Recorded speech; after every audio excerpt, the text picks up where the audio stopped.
असलकुम my YouTube friends, welcome back to my channel. Hope कि आप लोग बिल्कुल ठीक ठाक हैं और आप सबकी दुआ से अल्हम्दुलिल्लाह मैं भी ठीक हूँ। और अल्लाह पाक से यही दुआ है कि आप लोग हमेशा सही सलामत रहे, खुश रहे अपने अपने घरों में अपनी फैमिली के साथ। आमीन सुम्मा आमीन। नमाज़ पढ़ा कीजिएगा, नमाज हम पर फ़र्ज़ है। तो सितारा यासीन ने केस कर दिया, हालांकि चाहिए था जब पहली बार उनकी फ़ोटो लीक हुई थी 1 साल पहले, तभी उनको करना चाहिए था, लेकिन पता नहीं किस चीज़ का इंतज़ार कर रही थी। खैर मैं मुझे उनकी पूरी ख़ानदान, उनकी पास्ट, उनका हिस्ट्री मुझे कुछ भी नहीं पता, लेकिन अच्छा हुआ, बहुत अच्छा हुआ अगर उन्होंने केस कर दिया। और एक जगह मैंने किसी बहन ने मुझे बात किया कि मजाक उड़ा रहे थे दूध वाले की। मैंने सुना उन्होंने ये रीज़न दिया है कि वो हमसे शाउट आउट लिया, ये किया वो किया, मतलब उसका चैनल को उसने ग्रो किया। तो ये एक जोक है। इस तरह के केस तो खैर किसी पर बनता नहीं है। यूट्यूब है, रिएक्शन चैनल्स हैं, वो तो अपना रिएक्शन देंगे सबके बारे में।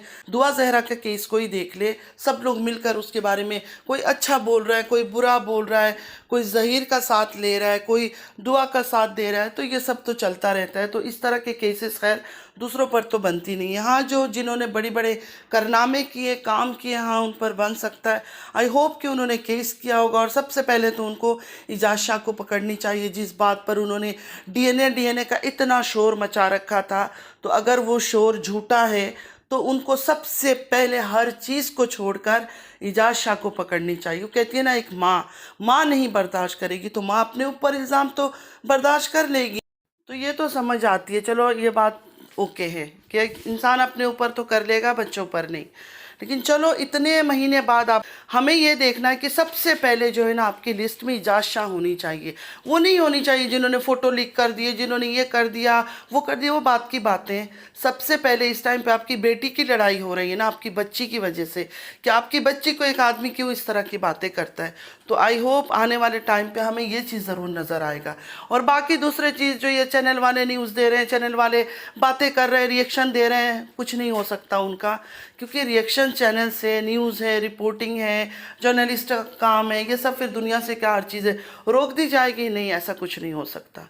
तो अच्छी बात है, बेस्ट ऑफ लक सितारा यासीन, कि आप अगर हर चीज़ को क्लियर कर लेती हो तो बड़ी अच्छी बात होगी। अब आ जाते हैं, अब्बू को इंसाफ चाहिए। उस चीज़ पर चैलेंज किया गया था, फिर से कल चैलेंज किया था खालिद अमीन को, और खालिद अमीन भाई गए और जाके उन्होंने बात किया। तो मुझे लगता है उन्होंने इस बात को पूरा इनकार कर दिया कि ऐसा कुछ हुआ ही नहीं है। और सितारा यासीन ने भी कोई इस बात पर फोर्स किया ही नहीं। तो सितारा यासीन, जब तुमने इस बात को फोर्स नहीं करना था, इस चीज़ को साबित नहीं करना था, तो कम्युनिटी टैब पर इस तरह का इतने एक के बाद एक के बाद एक के बाद पोस्ट लगाने की क्या ज़रूरत थी? सिर्फ तुम क्या बोलती रही? सर पे हाथ मारा, मुंह को टेढ़ा बेड़ा किया, नहीं झूठ बोल रहे हो, झूठ बोल रहे हो, कितने झूठे हो, बस यही बोलते रही तुम। आपस में सुलह हो गई। मुझे समझ नहीं आया कि ये ड्रामा क्यों खेला गया, मतलब आके सिर्फ टाइम वेस्ट किया इनकी। तो आपस में ये सब बातें जब करनी थी तो ये तो कॉल्स में, व्हाट्सएप में, इंस्टा में, किसी तरह भी अपना अकेले में बात कर सकते थे इधर, या सारी दुनिया को ये बातें सुनाने की ज़रूरत नहीं थी। सबसे बुरी बात ये थी इस बात पर कि एक बूढ़ा आदमी को शक के दायरे में लाके खड़ा किया, जो कि साजिद अमीन का भी बाप है। और साजिद अमीन में इतनी गैरत नहीं है कि वो अपनी बीवी को, मतलब एक मर्द में थोड़ी पावर तो होती है ना, लेकिन इतना सा पावर उस बंदे में नहीं है कि इस औरत को रोक सके कि मेरे बाप का नाम कम से कम बीच में मत लाओ। और एक चीज़ और मैंने नोटिस की है कि मतलब खालिद अमीन जो है वो बार बार अपने भाई से बात करना चाहते थे, लेकिन उसको मौका ना देके सितारा यासीन खुद बीच में आ जाती थी। मतलब इस तरह हरकतें उसने कल किया है कि वो बार बार बोलता रहा बंदा कि साजिद को सामने लाओ, साजिद को सामने लाओ, लेकिन वो साजिद को नहीं दे रही थी, वो खुद बातें कर रही थी। और एक दफ़ा खालिद अमीन ने ये बात भी कहा कि आप हर बात खुद करती हो, साजिद को तो बात करने देती ही नहीं हो। मतलब वो बंदी समझती है, सब बोलते हैं वो छोटी है, नासमझ है, मैच्योर नहीं है, लेकिन हर चीज़ को तो वही हैंडल कर रही है। मुझे सारी बातों में यही लगा कि ये सामने है और पीछे पीछे वो सिर्फ बैकअप दे रहा है।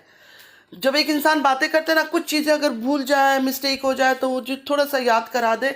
साजिद अमीन कल लाइव में इसलिए बैठा हुआ था, वो डायरेक्ट अपने भाई से बात करने के लिए नहीं बैठा था, इस औरत को सामने रखा हुआ था कि सारी बातें ये कर रही थी। वो बंदा 15 मिनट तक बोलता रहा कि मेरे भाई को दो, मेरे भाई को दो, मैं उससे बात करना चाहती हूँ, साजिद को दो। लेकिन नहीं, साजिद सुन नहीं रहा था ये सब चीज़ें, उसको गैरत नहीं आ रही थी। मुझसे बात करना चाहता है तो मुझे सामने आनी चाहिए, मुझे बातें करनी चाहिए। लेकिन नहीं, मजाल है वही बातें की जा रही थी। अच्छा, एंड में बिल्कुल लास्ट में वो आया बात करने के लिए, उसी टाइम लाइव कैंसिल कर दी सितारा ने, ख़त्म कर दिया, डिस्कनेक्ट। तो ये है इनकी घर की आदमियों का हिस्ट्री, और ये है इनकी आदमी जी रिस्पॉन्सिबिलिटी आदमी पर होती है। औरतें अगर नासमझी भी करें, हम भी बहुत टाइम बहुत गलतियां कर जाते हैं, बचपना कर जाते हैं, तो हमारे जो हस्बैंड्स हैं जो वो इस चीज़ को कंट्रोल करते हैं, वो हमें समझाते हैं कि ये चीज़ सही नहीं है, ये चीज़ नहीं करो। लेकिन यहाँ मुझे ऐसा लगा कि बेशक पूरे घर के अंदर औरत का हक ज़्यादा होता है, क्योंकि सारा घर को औरत मैनेज करती है। आदमी का काम है बाहर काम करना, बाहर कमाना। औरतें भी काम करती है, लेकिन फिर भी औरत का पावर घर के अंदर ज़्यादा रहता है। लेकिन यहाँ मुझे दिखा उस आदमी का ज़ीरो पावर दिखा, कुछ भी नहीं। मैं हमेशा सबसे सुनती थी कि इसकी तो कोई वैल्यू नहीं है, इसको तो कुछ समझती ही नहीं है, बस ऐसे ही लोगों को दिखाने के लिए साथ रखा हुआ है। तो मुझे कल वही फील हुआ कि सच में इस आदमी की कोई इज्जत नहीं है, सिर्फ और सिर्फ ड्रामा। कौसर से शादी की बात जो इतना ये लोग कंफर्म कर रहे थे, मुझे ऐसा लगता है कि अभी भी ऐसा लगता है कौसर से शादी नहीं हुई, कोई बहुत बड़ा राज है। सब मिलकर उस चीज़ को छुपाया जा रहा है, सब उस क्वेश्चन को इग्नोर करते हैं और सब उस चीज़ को साबित करना चाहते हैं कि शादी हो गई है। लेकिन कहीं से भी नहीं लगता कि ये शादी हुई है, ये बच्चा हुआ है, सब कुछ ऐसा लगता है एक ड्रामा है। अब इन्होंने इस ड्रामे को साबित करना है कि ये सच है। एक बात बताए, अगर सच में शादी हुई है, कौन औरत बोलती है शादी के बाद मैं अपने माँ बाप के साथ खुश हूँ? अगर हस्बैंड कहीं परदेश जा रहा है, वो अगर साथ लेके जाता है, कहीं आउट ऑफ कंट्री जा रहा है, तो हम खुश हो जाते हैं कि हमें साथ लेके जा रहा है। हमें अगर छोड़ के कंट्री से, एक सिटी से दूसरे सिटी जाता है, कोई भी औरत खुश नहीं होती है, वो चाहती है कि मुझे भी साथ लेकर जाओ। कौसर के मामले में ऐसा क्यों नहीं है? कौसर को ऐसी क्या बात है कि नहीं मुझे विलेज में रहना है? ऐसे तो अगर हम अपने शौहर को बोले, वो लेके जाना चाहे हमें, उसके पास रखने की जगह हो, हर चीज़ हो, और फिर भी हम बोले यहाँ रहना है, वो तो कोई अच्छा से अच्छा इंसान शक करेगा कि क्यों यहाँ रहना चाहती है, इधर क्या चक्कर है इसका, क्यों मेरे साथ नहीं जाना चाहती? बीवी है ना, तो बीवी को तो हमेशा हस्बैंड के साथ होना चाहिए। शादी का मतलब ही तो यही हो गया ना कि साथ रहो। कोई मजबूरी है, आउट ऑफ कंट्री जा रहा है तो एक अलग बात है, वरना तो साथ ही रहते हैं दोनों। तारा ने कल बिल्कुल खुले अल्फाज में बोला कि वो वहाँ खुश है, खुश रहती है। खुश रहती है मतलब, हमें तो पता है हर कोई शौहर के साथ खुश रहता है। आप में से कितनी औरतें जो कहती है कि नहीं हम तो अपने के साथ खुश नहीं, अच्छा है, बुरा है, बुढ़ा है, जवान है, कुछ भी है, हर कोई अपने हस्बैंड के साथ रहना चाहता है। उसी में उस औरत की इज्जत भी है, उसकी खुशी भी है। बच्चे के जो डेथ का गेम इन्होंने खेला, उसके बाद जब साजिद गया इस बार विलेज, तो कौसर कुछ अलग ही खुश थी। मतलब ऐसा लग नहीं रहा था कि किसी के बच्चे की डेथ हुई है, कोई साल तो नहीं गुजरा है ना, क्योंकि माँ तो भूल नहीं सकती। और जिस एज में, मतलब इतनी लेट प्रेगनेंसी हो और वो बच्चा डिलीवर हो, और अल्लाह ना करे किसी के साथ ऐसा हो, बच्चा अल्लाह उठा ले, तो वो माँ इस तरह तो नहीं होती जिस तरह कौसर इस दफ़ा हंस रही है, बोल रही है, दिख रही है। इस दफ़ा ओवर दिखा रहे थे हंसी मजाक, क्योंकि हम लोगों का डिमांड था, ये सिर्फ हम लोगों का डिमांड था कि कौसर हंसती नहीं है, कौसर तो ज़्यादा दिखती नहीं है। तो साजिद अमीन ने कोई मौका नहीं छोड़ा शो ऑफ करने का, पूरा शो ऑफ किया। सितारा ने ये बोल दिया कि हस्बैंड अगर परदेश चला जाता है, आउट ऑफ कंट्री चला जाता है, 1 साल नहीं आता है, बार बार वो 1 साल को जोर दे रही है। मतलब कहीं ना कहीं उसका इशारा था कि शायद अब साजिद अमीन कराची में इसके साथ 1 साल रहेगा, और 1 साल बाद शायद एक दफ़ा फिर वो 2-4 दिन के लिए सीन में ले आएंगे कौसर को। इस तरह नहीं होता, हस्बैंड वाइफ का रिश्ता इस तरह नहीं होता है कि कराची एक ही पाकिस्तान के अंदर रह के सालों बाद या 6-6 महीने 8-8 महीने बाद आदमी जाए, और जिसका घर है हर चीज़ है। और मैडम ने ये भी बताया एक आदमी का हैंडल करना कितना मुश्किल होता है। आप तो खुद ही इतनी अमीर हो, आप कहती हो कि हर चीज़ मैं अपने पैसों पर कर रही हूँ। आप जो दिन के 4-4 लाख व्यूज़ लेती हो हर दिन का, वो व्यूज़ भी अगर आप काउंट करो, चलो व्यूज़ डाउन हो चुका है आपका, फिर भी महीने का आपको करोड़ों में पैसे आ रहे हैं, तो आपको तो ज़रूरत ही नहीं है साजिद अमीन के पैसों का। आप तो कहती हो मैं खुद अपने दम पे हर चीज़ करती हूँ। तो वो जितना कमा रहा है उसकी जो व्यूज़ आते हैं उसके भी कम नहीं आते, 70 80 कभी कभी लाख से भी ऊपर चला जाता है। तो उसके पैसों से वो क्या एक कौसर को नहीं रख सकता, एक और बीवी को नहीं रख सकता है? ज़रूरी नहीं आपकी तरह पॉश एरिया में घर लेना या पूरा मकान खरीद लेना, रेंट पे भी वो एक रूम ले सकता है, लेके उसको रख सकता है। अपने घर पे भी आप रख सकती हो ना। आपको तो मेड चाहिए, आपको तो ट्रस्ट वर्ती कोई मेड चाहिए जो बिल्कुल एतबार के काबिल हो। तो कौसर से ज़्यादा एतबार तो किसी पर हो ही नहीं सकता। और आप लोगों का जो फैमिली है, मतलब जो जिस जगह के आप लोग हैं वहाँ अल्लाह माफ़ करे बोलना नहीं चाहिए, मर्द बैठे होते हैं और औरतें काम के लिए वहाँ से निकल के कराची आती है, मैंने यही सुना था। तो सॉरी अगर किसी को बुरा लग रहा है, क्योंकि मैं पाकिस्तान में नहीं रहती हूँ, मुझे नहीं पता पाकिस्तान का क्या सिस्टम है। इनके अपने लोगों ने ये सब चीज़ें बताई है कि हम सराइकी या जो भी लोग हैं ये, उनमें यही होता है कि आदमी इधर होता है विलेज में और औरतें कराची वगैरह आती है, आके जॉब वगैरह करती है, करके पैसे भेजती है आदमियों को। कल का अब्बू को इंसाफ तो कुछ नहीं मिला, कोई बात नहीं हुई, बस ये हो गया कि ये सब सारे झूठ थे। जो भी एलिगेशंस लगाए थे सितारा ने, कम्युनिटी पोस्ट लगाई थी, सब कुछ झूठ था, कुछ भी उसमें सच्चाई नहीं थी। लेकिन हाँ, एक बाप को बदनाम किया गया, शक के दायरे में डाला गया और उसका अपना बेटा इतना बेगैरत है कि वो अपनी बीवी को रोक भी नहीं सका कि तुम कुछ भी करो, तुम्हें अगर कोई बदतमीज़ी से कुछ पोस्ट लगानी है, कुछ करनी है, कम से कम मेरे बाप को बीच में शामिल नहीं करो। लेकिन नहीं, उसके बाप को शामिल किया और बेटा भी खूब आराम से बैठा हुआ बीवी के पीछे बैठ बैठ के। घर पे इंसान का कैसे भी माहौल हो, कम से कम दुनिया के सामने तो एक अलग एक इज्जत होती है शौहर की। लेकिन मुझे ऐसा लगता है कि ये औरत दुनिया के सामने भी इज्जत नहीं देती। वो कल ही दिख गया जिस तरह वो बिहेव कर रही थी, खुद बातें कर रही थी। एक बड़ा भाई, अगर बड़ा भाई है खालिद अमीन, उसके साथ इसकी बीवी तुम कभी तू बोल रही है, मतलब बहुत निहायत बदतमीज़, बहुत ही बदतमीज़ी तरीके से। और उस बंदे ने एक बार उसने अपना कंट्रोल नहीं खोया। मैं इस चीज़ की ज़रूर शाबाशी दूंगी, अप्रिशिएट करूंगी खालिद अमीन को कि उन्होंने एक बार भी गुस्से में नहीं आए। इंसान गुस्से में आ जाता है ना हरकतें देख के। और अच्छा, जब उनकी सुलह हो गई, सो कॉल्ड एक सुलह, इसको सुलह तो नहीं कहते क्योंकि जिन बातों के लिए गए थे वो बातें मुझे तो लगता है क्लियर नहीं हुआ। खालिद अमीन ने भी हल्के में बात ख़त्म कर दी। तो मुझे नहीं पता इनकी फैमिली के अंदर क्या ड्रामा चल रहा है, कौन सही है कौन झूठ है। कई बार ऐसा लगता है कि पूरा ख़ानदान ही ऐसे ही है। बात को इधर ही ख़त्म करते हैं खालिद अमीन भाई का। उन्होंने अपना टेम्पर नहीं खोया, बहुत ही काम तरीके से इस औरत के साथ सब्र के साथ बात किया। वरना ये जितनी बदतमीज़ है और जिस तरह बदतमीज़ियों की तरह बातें कर रही थी ना, मेरी जैसी या कोई और होता ना, कोई बर्दाश्त नहीं करता। तो हाँ, उनकी तारीफ़ के काबिल अप्रिशिएट करती हूँ कि उन्होंने बहुत ही कंट्रोल से, बहुत ही लिहाज से इसके साथ बात किया।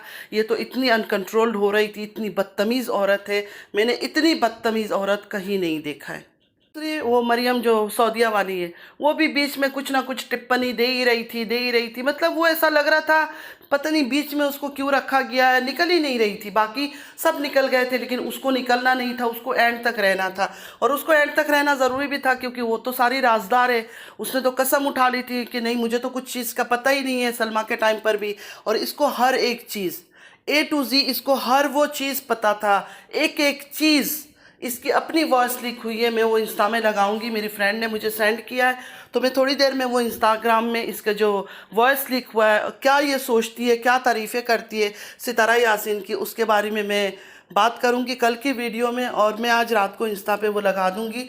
तो जिसको देखना है, जिसको सुनना है, जाके आप लोग मेरे इंस्टाग्राम में लिंक होता है डिस्क्रिप्शन में, वहाँ से लेके ज़रूर देख लीजिएगा क्लिक करके। दिलबर तो बकवास करता रहता है, बहुत ही करेक्टर का भी सही इंसान मुझे नहीं लगता। साफ बात है, इंसान की अदाकारी अदाएँ, मैं कहती हूँ ना, औरत हो मर्द हो, उनकी हरकतें बता देता है कि वो किस करेक्टर के है। तो वो बंदा मुझे सही लगता ही नहीं है, बिल्कुल सही नहीं लगता। उसकी अदाएँ तो देखा करे, ऐसे हरकतें करता है, बच्चों का बाप है, दो बेटियों का बाप है, लेकिन कैमरे के सामने आके पता नहीं फ़िल्टर लगा लगा के क्या अदाकारी करता रहता है, कभी कुछ कभी कुछ। मतलब उसकी तो बात ही छोड़ दो, औरतों वाली हरकतें वो करता रहता है, बकवास भी करता रहता है, जिनका कोई ना सर है ना पाँव है ना कुछ है, कोई लॉजिक नहीं होती है, बकवास बातें करता रहता है वो। खबर को भी देखा गया, लोगों को कर्ज कर रहा है, लान तान दे रहा है। तो ये सब चीज़ें ना करके अगर तुम लोग मेन इंसान जो है इजाज़ शाह, उसको अगर दुनिया के आगे लेकर आओ, अरेस्ट करवाओ, क्योंकि बातें उसने की है ना, उसी के साथ सितारा की फ़ोटोज़ निकल कर आ रही है। अगर वो सब फेक है, हर चीज़ है, फिर तो इजाज़ शाह को सज़ा होनी चाहिए। उस सबसे पहले इजाज़ शाह को पकड़ो, उसको सामने लाओ, दुनिया को दिखाओ कि हाँ हमारी सितारा अच्छी है, भोली है, लेकिन ये इजाज़ शाह गलत है। बाबर भी आ गया, बाबर ने भी कर्ज किया, लान तान किए। तो मैं ये कहती हूँ सबको कि दूसरों को लानत देने से पहले, दूसरों को अजाब में चले जाओ, मर जाओ, तुम्हारे साथ ये होगा, पहले अपने घर की गंदगी तुम लोग साफ़ करो। अपने घर में जो तुम लोग की जो औरत है उसके ऊपर क्यों इल्ज़ाम लग रहा है, क्या रीज़न है? सिर्फ एक ये फेमस हुई है पूरी दुनिया में, पूरी दुनिया में Guinness book of the world में एक सितारा यासीन है जिसके सब्सक्राइबर इतने हैं, इस वजह से।